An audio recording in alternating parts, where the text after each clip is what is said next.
So in Conquest mode, each team starts with the same score, and it works kind of like on a ticket basis, meaning each kill is a ticket. So each time you kill a player of the other team, their score counts down.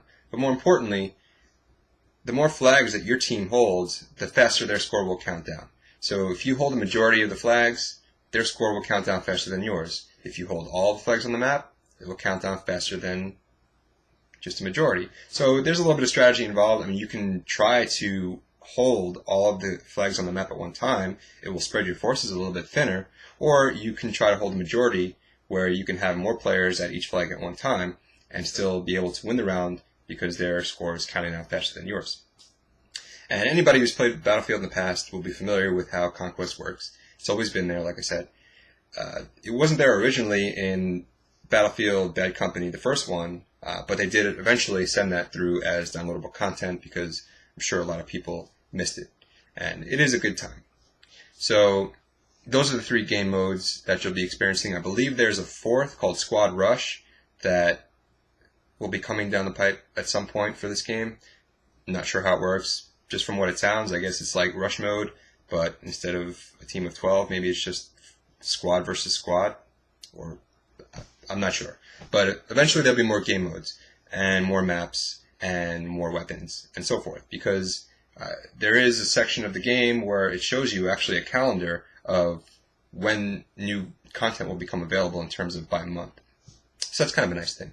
So one of the ways that the Battlefield series has made a name for themselves in the shooter market is through their use of vehicles. And Battlefield Bad Company 2 has vehicles, of course.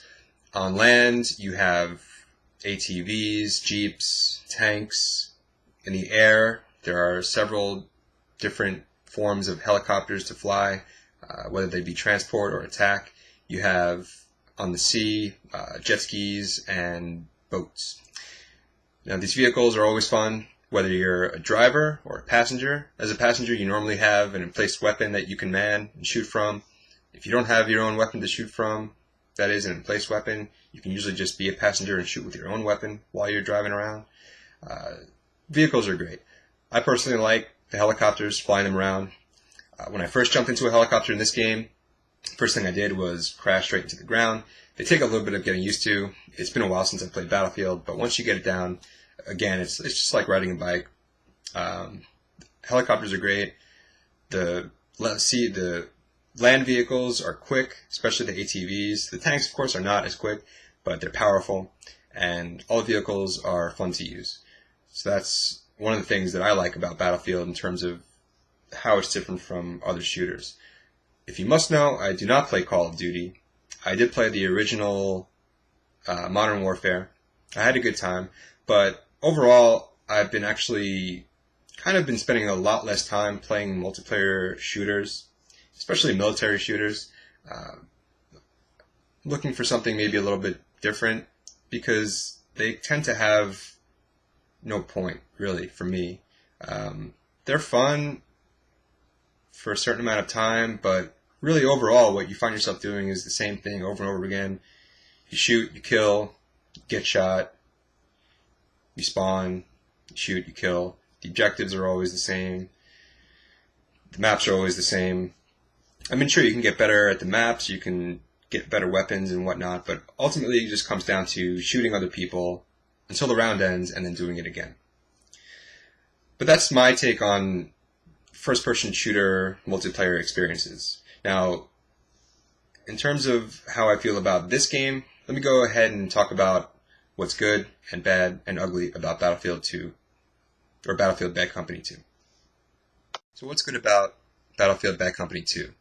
Well, one of the things that DICE has done in using their own proprietary engine called Frostbite is develop this technology for destructible environments, and it's pretty impressive.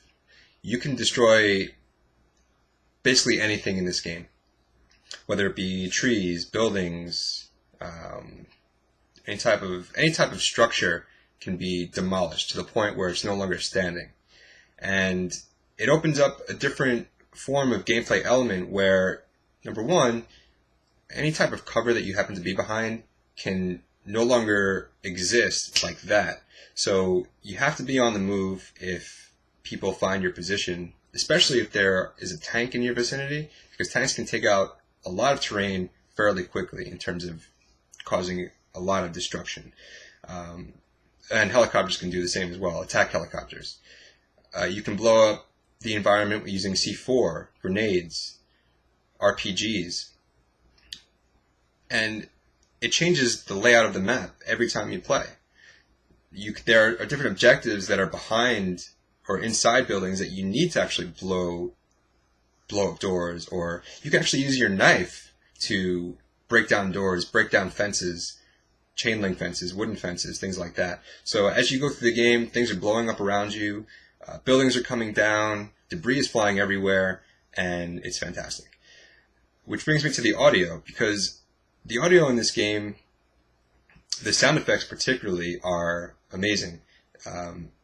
It sounds like you're in a real war, whether it be bullets flying by your head, grenades exploding, things blowing up, things falling down, vehicles flying by, vehicles driving by. The rumble technology and the sound really immerse you into the gameplay experience. It feels like you're in a battle.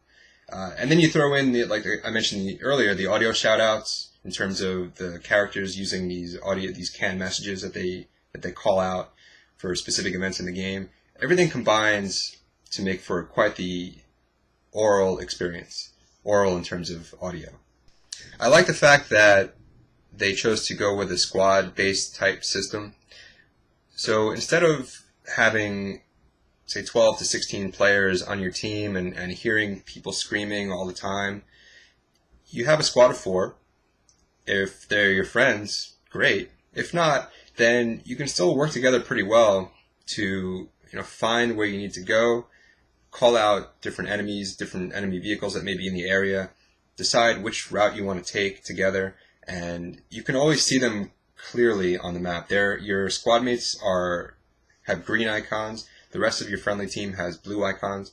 So it's fairly easy to know where your squad is. Plus, they put in this squad spawn system. So when you die, you can spawn, well, depending on what game mode you're using, you can spawn back at your base, wherever that happens to be, or you can spawn on a member of your squad, any member of your squad at any time if they're still alive.